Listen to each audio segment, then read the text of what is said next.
Bismillah, alhamdulillah, wassalatu wassalamu ala rasulillah wa ala alihi wa ashabihi wa mawalah amma ba'd. Puji syukur alhamdulillahi rabbil alamin. Salawat dan salam Allahumma salli wa sallim wa barik ala sayyidina Muhammadin wa ala ali sayyidina Muhammad.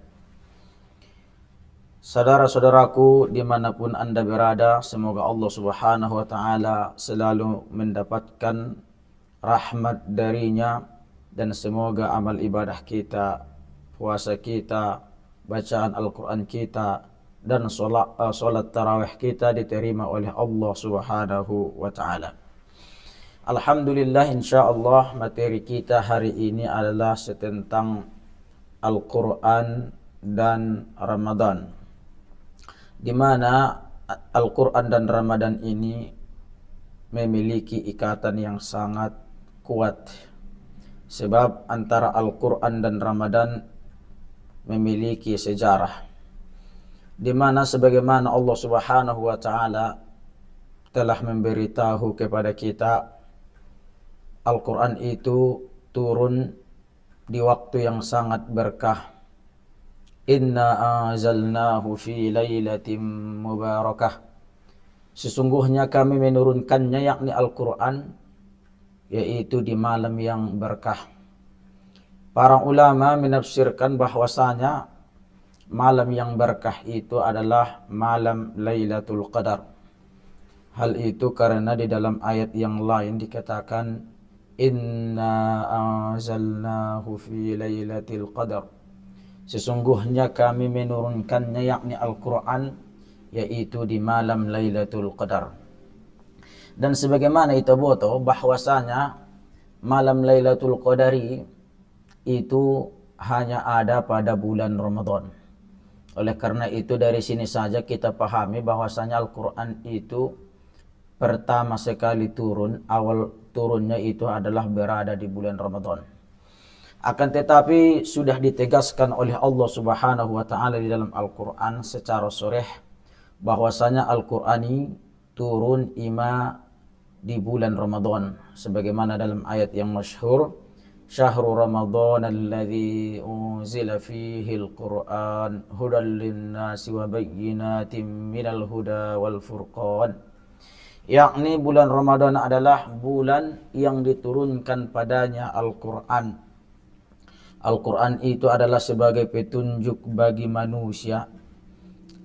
Oleh karena itu, saya katakan kembali bahwasanya Al-Quran ini dan bulan Ramadan memiliki sejarah, di mana Al-Quran yang sangat mulia, kitab yang paling mulia, Kitabullah, diturunkan di bulan yang mulia, yaitu bulan Ramadan. Barangkali yang menyebabkan bulan Ramadan itu merupakan Sayyidus Syuhur, yaitu imamnya semua bulan, karena Al-Quran turun di bulan Ramadan. Sebagaimana kita ketahui bahwasanya Jibril alaihissalam adalah Sayyidu al-Malaikah, yaitu pemimpin para malaikat. Malaikat yang paling mulia adalah Jibril alaihissalam, sebab yang membawa Al-Quran wahyu kepada Nabi Muhammad SAW adalah malaikat Jibril. Kemudian kita mengetahui bahwasanya kota yang paling mulia adalah kota Makkah dan kota Madinah, sebab Al-Quran turun di kota Makkah dan kota Madinah. Dan kita mengetahui bahwasanya Nabi yang paling agung, paling mulia adalah Nabi Muhammad SAW, karena Al-Quran turun kepada Nabi Muhammad SAW. Dan umat ini, yakni umat Islam, adalah umat yang paling mulia disebabkan Al-Quran diturunkan kepada umat Nabi Muhammad SAW. Yakni kalau kita lihat Rasulullah SAW di bulan Ramadan, beliau itu membaca Al-Quran lebih banyak, lebih kuat daripada di bulan-bulan yang lain. Beliau itu memang ahli Quran, baik di bulan Ramadan dan juga di luar Ramadan. Akan tetapi di bulan Ramadan ini Rasulullah sallallahu alaihi wasallam lebih kuat, bahkan malaikat Jibril alaihi salam datang menemui Rasulullah sallallahu alaihi wasallam untuk melakukan tadarus Al-Qur'an. Sebagaimana dikatakan di dalam hadis, anna Rasulullah sallallahu alaihi wasallam ajwadan nas. Adalah Rasulullah sallallahu alaihi wasallam manusia yang paling dermawan, paling baik. Wa kana ajwadu ma yakunu fi Ramadan. Dan kedermawanan beliau itu lebih nampak yaitu di bulan Ramadan, hina yalqahu Jibril, yaitu ketika malaikat Jibril menjumpai Rasulullah sallallahu alaihi wasallam. Yang itu artinya malaikat Jibril datang khusus di bulan Ramadan. Bahkan dikatakan di dalam riwayat yang lain yaitu setiap malam daripada bulan Ramadan. Yang dilakukan Rasulullah sallallahu alaihi wasallam dengan Jibril adalah tadarus. Fayudarisuhul Quran, tadarus. Yakni yang dimaksud dengan tadarus Al-Quran di mana Jibril membacakan Al-Quran, Rasulullah mendengarnya. Kemudian sebaliknya juga Rasulullah membacakan Al-Quran dan malaikat Jibril mendengarkannya. Barangkali inilah yang menjadi dasar atau yang menjadi dasar ataupun alasan mengapa umat Islam utamanya di Indonesia ini kalau di bulan Ramadan malam harinya mereka itu tadarus, baik itu di masjid-masjid, begitu juga di rumah-rumah. Dan itu adalah sesuatu yang bagus, tadarus, di mana yang satu membaca Al-Quran, kemudian yang satu mendengarkan. Kalau ada salah diperbaiki. Kemudian sebenarnya bukan hanya sekedar membaca, tetapi makna-makna yang terkandung di dalam Al-Quran perlu juga untuk digali. Nah, kemudian jamaah semuanya yang dirahmati Allah Subhanahu wa taala dimanapun berada, keutamaan membaca Al-Quran itu juga ada kaitannya dengan keutamaan bulan puasa, yakni di bulan Ramadan. Sebab di dalam hadis Nabi SAW dikatakan as-siyam wal Quran yashfa'ani lil abadi, bahwasanya puasa dan Al-Quran itu akan memberikan syafaat nanti kepada seorang hamba. Yakni Al-Quranon, begitu juga puasa yang ditakarjoan di bulan Ramadanon, saulakon mensyafaatkan manusia, hamba-hamba Allah Subhanahu wa taala.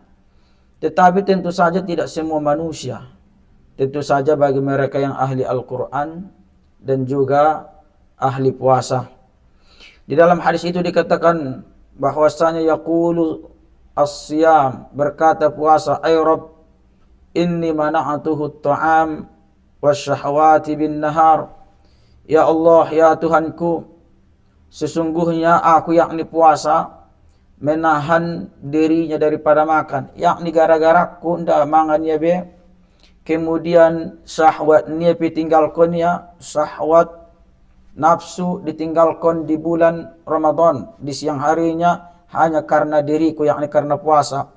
Fasyaffi'ni fihi, oleh karena itu ya Allah berikanlah aku kesempatan untuk mensyafaatkannya, yakni berikanlah aku kesempatan untuk menolong orang ini supaya dia dimasukkan ke dalam surga dan dijauhkan daripada api neraka. Itu yang dikatakan puasa nanti dari kiamat. Begitu juga kinai saulakon busi Al-Quran pe akan seperti puasa. Dia mengatakan mana'atuhun nauma bil laili, aku menahan dirinya sehingga dia tidak tidur di malam hari, yakni gara-gara dia membaca Al-Quran dia terpodemia begadangnya demi membaca Al-Quran. Fasyaffi'ni fihi, maka ya Allah berikanlah aku kesempatan untuk mensyafaatkannya, untuk menolongnya. Yakni berarti inti hadis ni Nabi SAW bahwasanya alak berpuasa di siang hari bulan Ramadanon, begitu juga dia membaca Al-Quran di bulan Ramadan, seolah-olah di hari kiamat mereka berdua ini akan menjadi penolong bagi kita. Mudah-mudahan Allah Subhanahu wa taala memberikan taufik kepada kita sehingga kita ahlus siyam dan ahlul Quran. Kemudian yang terakhir, kalau kita lihat bagaimana keutamaan membaca Al-Quran itu sangatlah banyak sekali. cukuplah kita katakan bahwasanya orang yang membaca Al-Quran itu walaupun satu huruf sudah mendapat nilai di hadapan Allah Subhanahu wa taala. Oleh karena itu di dalam hadis Nabi SAW mengatakan, "Man qara'a harfan min kitabillah falahu bihi hasanah." Yakni siapa yang membaca satu huruf dari kitab Allah, dari Al-Quran, maka seolah-olah dia melakukan kebaikan. Yakni kalau kamu membaca, anggota membaca Al-Quran walaupun sehuruf saja, tersongan mak kerajaan kebaikan kita. Bisa saja kebaikan berupa sidoka atau kebaikan-kebaikan yang lain. Kemudian tidak sampai di sini, Nabi SAW melanjutkan, wal hasanatu bi asyri amsalihah. Dan satu kebaikan itu nanti akan dilipat gandakan sehingga menjadi 10 kebaikan. Yakni satu huruf ini dibalas satu kebaikan. Kemudian yang satu kebaikan ini dilipat gandakan lagi menjadi 10 kebaikan. Itu artinya siapa yang membaca Al-Quran satu huruf, dia sudah melakukan kebaikan 10 kali kebaikan. Kemudian Nabi SAW menjelaskan kembali, la aqulu alif lam mim harfun. Aku tidak mengatakan bahwasanya alif lam mim itu satu huruf. Yani itu bukan satu huruf, kata Nabi SAW. Walakin alifun harfun, wa lamun harfun, wa mimun harfun. Akan tetapi bahwasanya alif satu huruf, lam satu huruf, mim satu huruf. Yakni alif lam mim itu semua sudah ada 3 huruf. Berarti itu kalau dikalikan alif lam mim saja yang kita baca, berarti sudah 30 kebaikan. Yakni kalau kita melihat berapa jumlah Al-Quran, yakni maksud saya berapa jumlah huruf Al-Quran, itu sebagaimana dikatakan ulama adalah 1.027.000. 1.027.000. Kemudian dikali 10, itu artinya 10.270.000. Yakni berarti apabila halaki khatam membaca Al-Quran sekali saja, misalkan di bulan Ramadan sekali saja, berarti dia seolah-olah sudah melakukan kebaikan lebih daripada 10 juta kali. Inilah kelebihan Al-Quran, dan di sana masih banyak lagi. Barangkali sampai di sinilah ceramah singkat kita. Mudah-mudahan ada manfaatnya bagi kita semua. Amin. Allahumma amin. Wallahu a'la wa a'lam. Wassalamualaikum warahmatullahi wabarakatuh.